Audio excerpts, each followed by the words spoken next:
Assalamualaikum warahmatullahi wabarakatuh.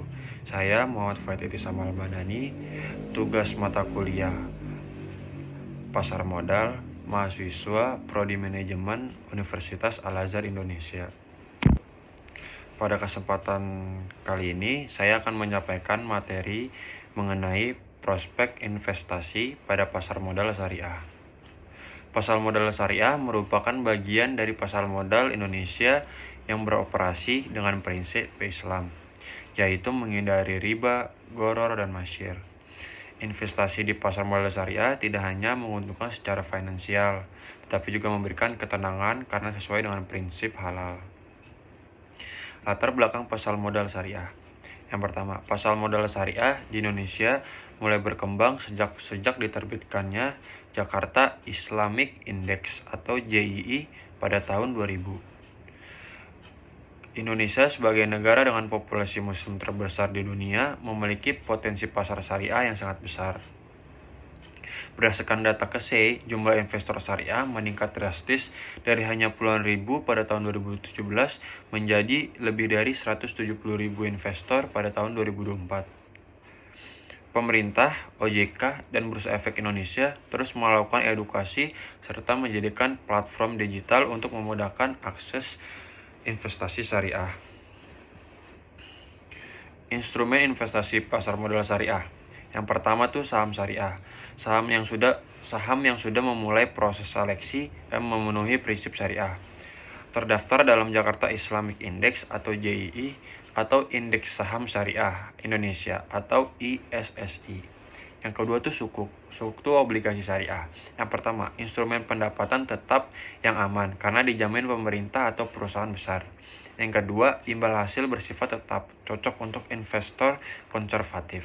Yang ketiga itu ada reksadana syariah, dikelola oleh manajer investasi profesional, cocok untuk pemula karena investor tidak perlu mengelola langsung portofolio saham.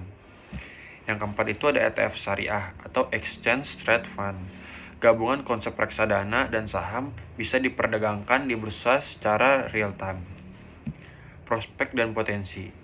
Yang pertama, didukung pertumbuhan ekonomi Indonesia. Stabilitas ekonomi Indonesia di kisaran 5%, mendorong pertumbuhan perusahaan-perusahaan berbasis syariah. Bisnis halal semakin diminati, kesadaran masyarakat terhadap produk halal semakin meningkat. Saham syariah hanya berasal dari perusahaan halal, sehingga lebih aman secara syariat. Tren global ESG atau Environmental Social Governance. Banyak investor dunia mulai memulai investasi etis dan berkelanjutan. Nilai-nilai syariah sejalan dengan konsep ini. Yang keempat itu ada digitalisasi investasi. Aplikasi online seperti iPod Syariah, Bibit Syariah, dan lainnya mempermudah generasi muda untuk mulai berinvestasi. Yang kelima itu sukuk negara dan infrastruktur. Sukuk negara mendukung pembangunan nasional sekaligus memberikan imbal hasil yang menarik, menjadi pilihan investasi aman untuk jangka panjang. Tantangan pasar modal syariah. Yang pertama itu ada literasi rendah. Masih banyak masyarakat yang belum memahami perbedaan pasar modal syariah dan konvensional.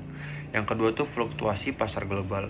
Walaupun berbasis syariah, harga saham tetap dipengaruhi kondisi global. Yang ketiga, kurangnya promosi dan edukasi. Edukasi tentang keuntungan dan mekanisme investasi syariah perlu lebih masif. Strategi untuk memaksimalkan prospek. Yang pertama, edukasi dan literasi harus diperkuat melalui media sosial, seminar, dan platform edukasi online. Yang kedua, inovasi produk syariah seperti ETF dan suku retail perlu diperluas untuk menarik investor muda. Yang ketiga, kolaborasi dengan lembaga keuangan syariah agar lebih banyak masyarakat yang melek investasi halal. Sebagai kesimpulan, pasar modal syariah di Indonesia memiliki prospek cerah. Pertumbuhan investor, dukungan, regulasi, digitalisasi, serta kesadaran terhadap investasi halal menjadikan pasar modal syariah sebagai pilihan investasi masa depan. Maka kita jadikan investasi syariah sebagai bagian dari gaya hidup keuangan yang tidak hanya menguntungkan tetapi juga berkah. Begitulah presentasi dari saya. Mohon maaf bila ada kata-kata yang kurang tepat. Wassalamualaikum warahmatullahi wabarakatuh.